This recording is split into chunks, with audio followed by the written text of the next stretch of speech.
Hace poco tiempo, hace un mes, el Centro de Opinión Pública de la Universidad hizo una investigación sobre lo que a la población en los primeros meses del año le había resultado más doloroso, que le había costado más, que lo ponía en una situación muy tenso, y otras opiniones.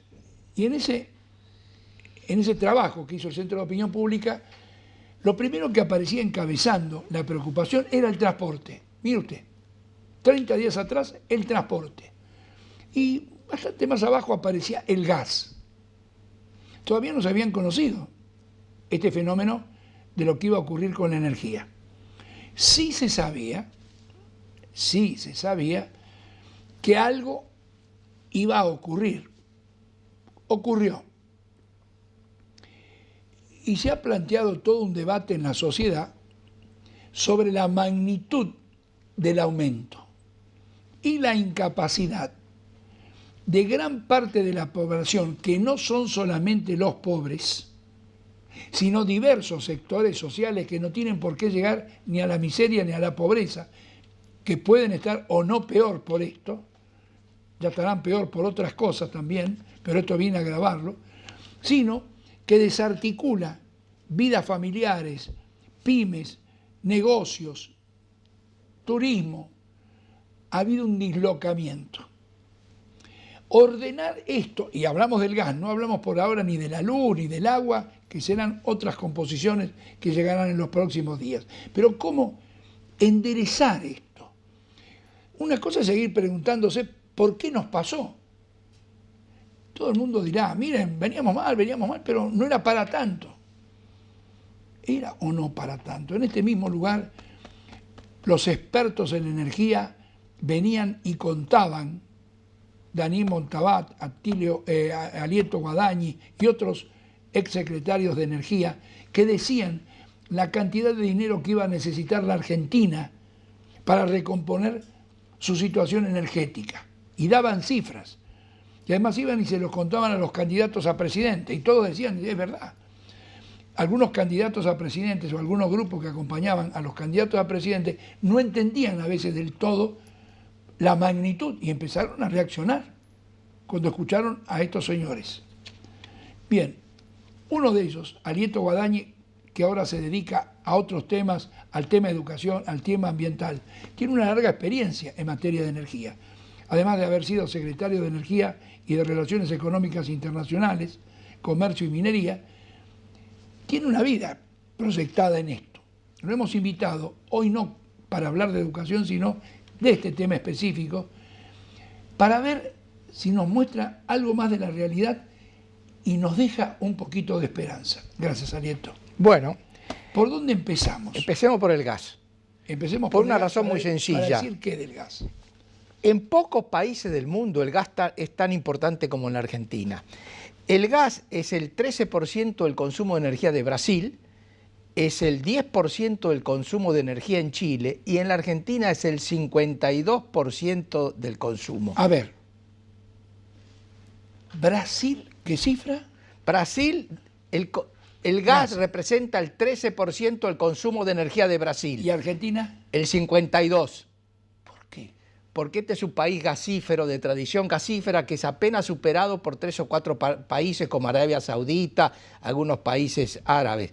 ¿Esto es por la extensión del territorio? No, por el tipo de dotación de recursos. Toda la economía argentina reposa en el gas. El gas es 60% más importante que el petróleo en Argentina. Entonces la gran batalla energética en la Argentina se da en el gas. Vuelvo a repetir para los televidentes. De 100 unidades de energía que consumimos de todo origen, nuclear, hidroeléctrica, eólica, solar, 52% es gas. En Chile es 10%, en Brasil 13%, en Estados Unidos 20%. Muy bien. ¿Cuál es la realidad? ¿Qué es lo que ha venido pasando? Puedo ir punto por punto. En el 2003 producíamos 19% más de gas que ahora. O sea, la producción se vino para abajo.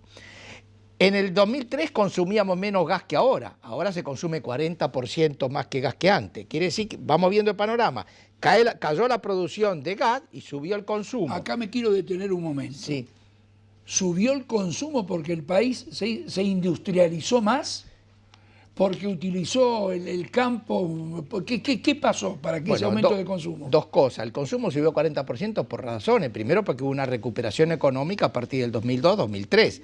Pero además, los precios bajos, congelados, estimularon fuertemente el consumo. Entonces estamos en presencia de una nueva generación que por 15 años vivió la utopía de que la energía no tenía precio.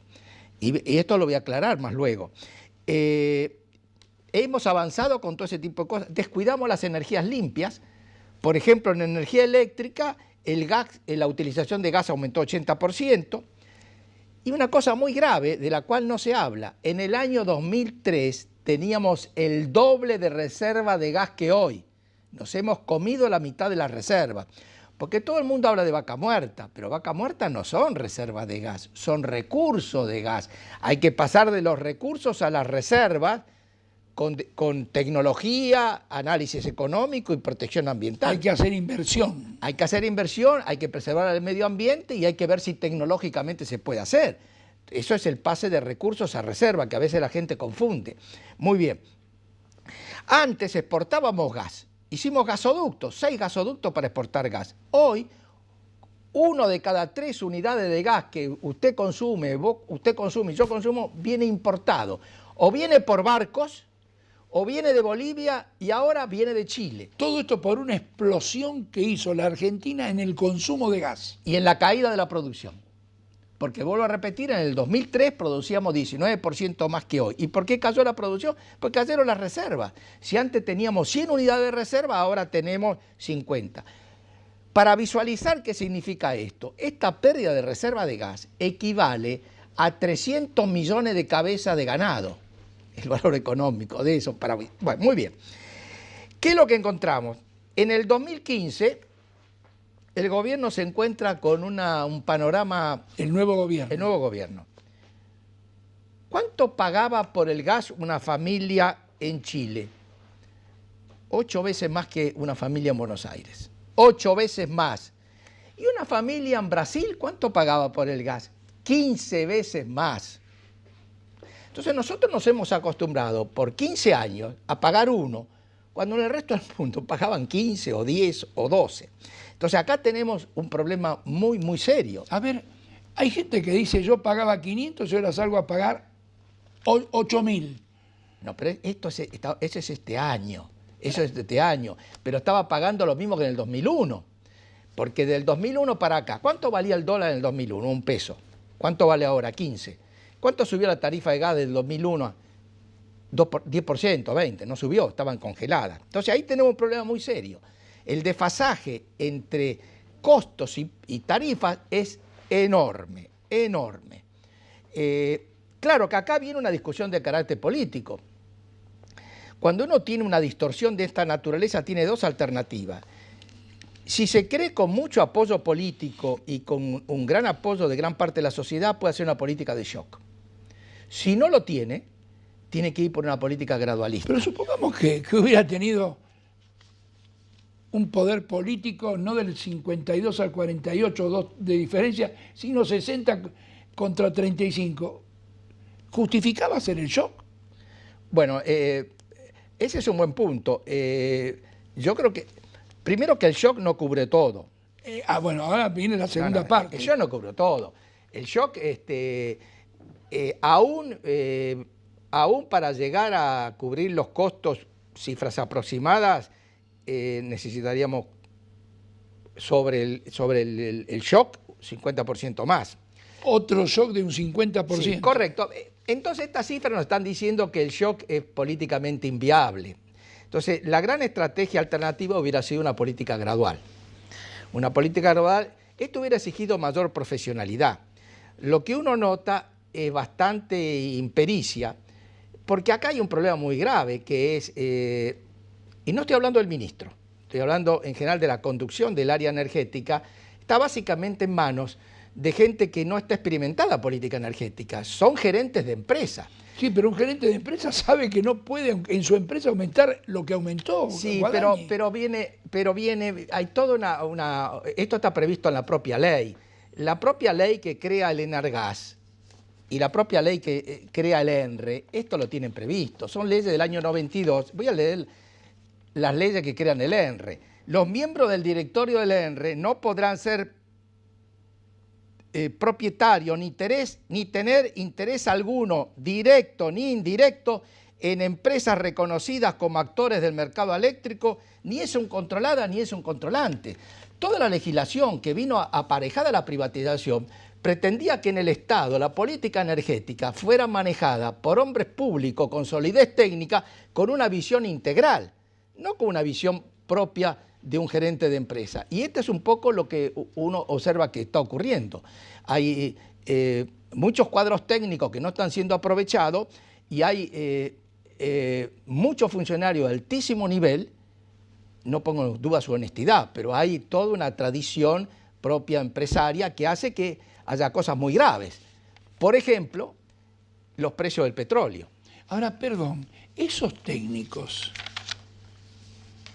cuando estuvieron mirando los cuadros de facturación, ¿no miraban el número 500 pesos a 5.000, 70 pesos a 2.000? No miraban eso, no hay que ser técnico. Bueno, pero... perdón, ni tampoco hay que ser muy político, Guadañi, no seamos bondadosos. Bueno, pero acá viene otro punto, gran parte del déficit también se da porque los precios que se están fijando a los productores son muy altos. En Estados Unidos el gas en boca de pozo se está pagando $3, acá se está pagando 7, o 7.50 o casi 6. Hay problemas, hay una gran vocación por fijar precios, yo diría artificialmente altos a favor de los productores. El caso más típico es petróleo. ¿Cuánto vale el petróleo en el mundo? $45. ¿Cuánto vale en la Argentina en boca de pozo? 67.50. Esto ya venía mal desde hace rato y ahora se acrecentó este año, ¿no? Y se acrecentó, y esto es muy grave porque esto explica que Argentina tenga el gasoil más caro de Sudamérica. Bueno, el más caro no porque está Uruguay, pero hoy el gasoil en la Argentina vale el doble que en Bolivia y 50% más que en Chile. Estamos castigando a las economías regionales con precios muy altos de los derivados de petróleo que no tienen ninguna justificación. Bien. Ahora, ojo, está bien, que altos funcionarios que tienen que ver con estas medidas, hasta el mes de diciembre tenían cargos altísimos en empresas petroleras privadas. Hay gente que tenía encargos de primera plana en empresas petroleras privadas argentinas que hasta el 10 de diciembre tenían cargos importantísimos y el 11 de diciembre pasaron a ser responsables de la política. Y no estoy hablando del ministro Aranguren. Bien, yo quiero volver un poquito a este tema.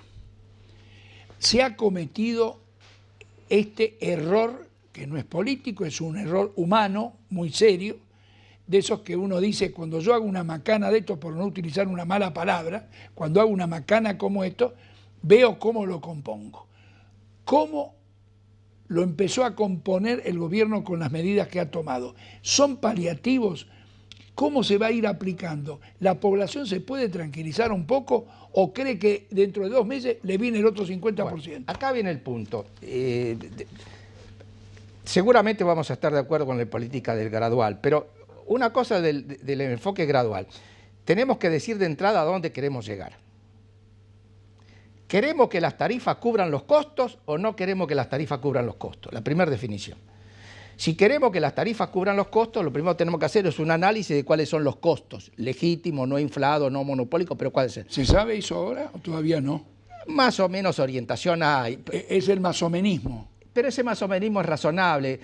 Si los brasileños están pagando 15 veces más y los chilenos están pagando 10 veces más, no es porque son tontos, es porque esa es la proporción.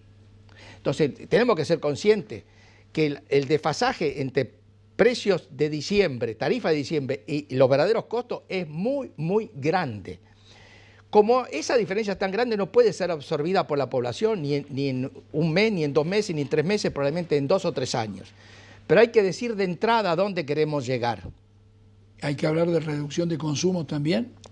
La reducción de consumo, si uno aplica la tarifa y aplica los subsidios de una manera inteligente, lo puede lograr. En fin, no nos da tiempo para explicar eso. Habría que hacer premios, ¿no? Pero bueno. Pero se puede hacer, pero sí es claro decir, ojo, hoy es 1 y probablemente haya que llegar a 10, pero no vamos a llegar a 10 de golpe, pero vamos a ir a 10. Entonces usted comience a cambiar sus hábitos de consumo, a cambiar su equipamiento, la propia industria puede comenzar a modificarse de forma tal de saber que en 2 o 3 años vamos a llegar a 10. No podemos llegar a 10 de golpe, porque usted tiene por 15 años una nueva generación que se acostumbró a 1, no a 15.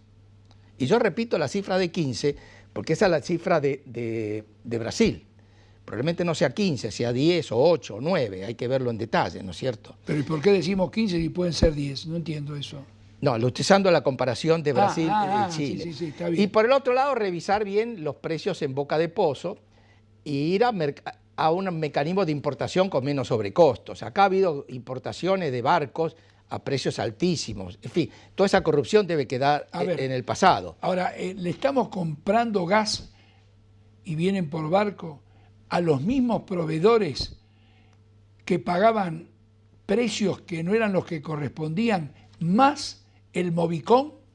Bueno, entiendo que esto está cambiando. Entiendo que se están haciendo concursos de precios de una manera mucho más razonable. ¿Al mismo proveedor o a cualquier proveedor del mundo? Esos son ofertas competitivas, ¿no es cierto? ¿Pueden venir de dónde? ¿De Medio Oriente? ¿De dónde pueden venir? Pueden venir del Caribe, pueden venir de Trinidad y Tobago, pueden venir por Chile, pueden venir del Pacífico. Pero eso tiene que ser un mercado competitivo. Transparente. ¿Quién lo vigila eso? Bueno, antes, ¿quién lo vigilaba? Bueno, eso es responsabilidad del ministerio, ¿no es cierto? ¿Y eso, hoy quién lo tendría que vigilar? Es lógico, el ministerio. Hay un ente oficial que se ocupa de eso. Ahora, claro. No, ahí hay gente honesta, gente razonable, ahí no tenemos problema. Yo creo que fue mala la crítica que se hizo sobre la compra a Chile, porque se decía, bueno, ¿por qué le compran a Chile y le pagan a 7 si Bolivia puede vender a 4? Bueno, Bolivia puede vender a 4, pero no tenía más. Y si uno no pagaba 7 en traer Chile, tenía que traer gasoil que valía 12. A veces hay gente que critica de buena fe, pero con gran ignorancia, ¿no es cierto? Bueno, a ver, entonces acá hay que ver cuál es el costo que hay que alcanzar y en qué plazo. Correcto. Es una ecuación. Hay que decir, hoy estamos en este nivel, pero deberíamos estar arriba. Pero no vamos a ir arriba el mes que viene, porque no podemos ir el mes que viene.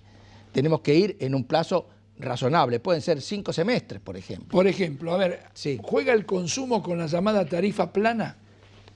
Bueno, esas son tecnicalidades. La Argentina no tiene tarifa plana, la Argentina lo que tiene es tarifa creciente. ¿Le podemos decir qué es tarifa plana para que todos entiendan? Y tarifa plana es no discriminar entre los consumidores, todo paga lo mismo, cualquiera sea el nivel de consumo. Y en distintos meses del año toda una tarifa similar. Ah, bueno, pero eso es, claro, bueno. Ahí se dijo que podía aplicarse ese criterio, ¿no? Sí. Yo lo escuché de funcionarios. Sí, pero no es en la facturación, sino cómo se paga. Pero la facturación no puede ser nunca plana. A usted no le pueden facturar lo mismo en enero que en verano, en enero que en julio, pues usted tiene que ahorrar en julio, no en enero. En enero no tiene problema. Pero esa es una tecnicalidad, ahí no está el meollo del asunto. El meollo del asunto es, en el promedio de tarifas, ¿se cubren o no se cubren los costos? Porque acá hay gente que opina que yo no sé dónde cree que va a salir la cobertura, porque dice que no se pueden pagar los costos. Y si no paga los costos, ¿quién lo paga? Bueno, pero entonces hay que hacer un plan. A ver, hoy no podemos fabricar un plan, pero habrá que pensar en 3, 4 años. 4 probablemente mucho, 3, más de 2 y menos de 3. Como nadie gobierna para la generación, sino para la elección, estoy pensando en la generación de la elección de 4 años. Correcto, más de 2 y menos de 3. Porque, ojo, no se puede seguir manteniendo los subsidios, porque en definitiva los subsidios los pagan los pobres. Los subsidios los pagan los pobres, pero los subsidios se financian con inflación en la Argentina. Es claro decir desde ahora a dónde queremos llegar. Entonces, quiere decir, pero para esto hay que llamar a las audiencias, hay que normalizar los entes reguladores, que este es un tema importante. A ver. La ley es bien clara, los entes reguladores tienen que ser nombrados con participación del Congreso de la Nación y con concurso, y no están siendo nombrados de esa manera. Hay que respetar la ley, hay que respetar las instituciones. ¿Qué pasó que en estos 6 meses esos proyectos no habrán entrado al Congreso? ¿Por qué? Bueno, a mí... Por una demora en el Ejecutivo. Mire, 6 meses es demasiado plazo para que la explicación sea una demora. Yo creo que es una actitud. Pero ahora va a haber que cumplirlo. Si hay que cumplir los entes reguladores, en algún momento tienen que ir los proyectos. No se cumplió por 12 años. El gobierno anterior no lo cumplió. Por 12 años no nombraron. Pero este gobierno se supone que vino para cambiar, vino para cumplir con la ley. Hasta ahora no la está cumpliendo. Hasta ahora no la está cumpliendo. Los candidatos tienen que ser elegidos por concurso previo a enviarlo al Congreso. Correcto. Hay un concurso previo, el Ministerio de Energía dice, acá van los candidatos, señores. Correcto. Y hay una comisión bicameral creada por ley del Senado y del Congreso. ¿Y por cuánto tiempo se designa esa gente? Y por el plazo que dicen las leyes, que son por lo general 5 años. 5 años, es decir, Sí. pueden superar al actual gobierno. Ah, lógico, claro, porque es que toda la idea de la privatización estaba con la idea de que había que tener entes reguladores muy fuertes. Por eso la ley dice que no puede estar en un ente regulador un empresario, ni nadie que esté en el negocio, porque el ente regulador está para defender el bien común, no para defender ni al consumidor. Le prohíbe estar en un ente, en el ente regulador a un representante de los consumidores, a alguien que defienda a los consumidores. Como a los empresarios. Claro, porque tiene que defender el bien común. Esa es la idea de la política, es el bien común. Entonces acá estamos ante una situación delicada. Primero, institucional, sí señor. pero hay que nombrar a los miembros de los entes reguladores, pero resulta que los que hoy están ocupando ese cargo, un cargo político, van a tratar de impedir durante un tiempo que lleguen los concursos. Bueno, pero eso es decisión política. El gobierno tiene todas las facultades para llamar. ¿Y por qué hasta ahora nadie, ni los políticos han hablado de este asunto? Yo no lo he visto con una sonrisa, Guadañi, pero ¿por qué los políticos no hablan de esto? Y porque muchos no saben de esto. Ah, no saben. Porque ¿cuánto hace que no se hacen concursos? Años. Los que se hicieron en otro momento, llegaba el que llegaba después y los anulaba. Ningún designado en los entes reguladores del 90, Ni en otros desde el cargos 2002 públicos. Para acá fue por concurso. Ni en otros cargos públicos tampoco. No, pero antes nacionales. antes eran por concurso. Sí. Antes eran por concurso. Claro, ahí hay un gran retroceso institucional. Un gran retroceso Y institucional. habría que hacerlo notar cada vez más. Pero lógico. Necesitamos, porque ahora dice, tienen que ir la revisión tarifaria. Los consumidores que están pidiendo revisión, y los jueces, revisión tarifaria. Perfecto. ¿Ante quién? ¿Ante los entes reguladores? ¿Y quiénes integran los entes reguladores? Ahora, acá viene la otra pregunta. Se está judicializando un tema de tarifas. ¿Qué es esto de que la justicia pone límites cuando hay un avasallamiento a través de recursos? ¿Cómo termina esta historia? Esto de que la Corte tenga que fijar el precio del gas, el otro día cuando yo escuchaba esto no podía creerlo. Bueno, acá hay un tema complejo, vamos a tratar de explicarlo con claridad. En el gas hay 3 elementos del costo. La boca de pozo, el productor, el transporte y la distribución. En la boca de pozo es el 70% del costo total. Lo que dice la ley, que el precio de boca de pozo va directamente a la tarifa. Lo único que tiene que ir a una discusión del ente regulador es lo que se llama el valor agregado, que es el transporte. Transporte más distribución. Que no es, por eso se están equivocando los que dicen, a mi juicio, que es ilegal subir las tarifas sin llamar a audiencia pública. Eso es válido únicamente para la parte de transporte y distribución, pero no para la parte gruesa, que es producción. Ahora, yo con producción tengo reparos, porque me parece que los precios son muy altos. ¿Quién los fijó esos El precios? gobierno. ¿Este gobierno? No, Kicillof. ¿Y los mantiene este gobierno? Sí. ¿Y este gobierno qué tendría que hacer? ¿Reducir eso? Si reduce, entonces va a recaudar mucho menos. No, va a pagar mucho menos. Va a pagar menos. Si paga el gobierno. Claro, Eso aumenta los subsidios, baja el subsidio. Porque, ojo, parte de los subsidios puede venir porque los consumidores están pagando menos de lo que corresponde, pero también hay subsidio a los productores cuando los productores cobran más de lo que corresponde. El caso de las empresas petroleras de la Argentina, que están cobrando el petróleo a 67.50 cuando el precio internacional no pasa de $50. En consecuencia. Y que no están aumentando la producción. No están aumentando la producción. En consecuencia, lo que tenemos por delante es todo un tema muy complejo que no se arregla solamente con el tema de la tarifa. No. Ni poner ahora algo así atado con nada, diciendo 400% y sigamos. No. Acá hay que empezar a dar de nuevo. Acá hay temas institucionales muy, muy serios. Y además hay que fortalecer la capacidad del Estado con gente con vocación de servicio y con capacidad técnica que le permita entender lo que es el bien común en materia energética.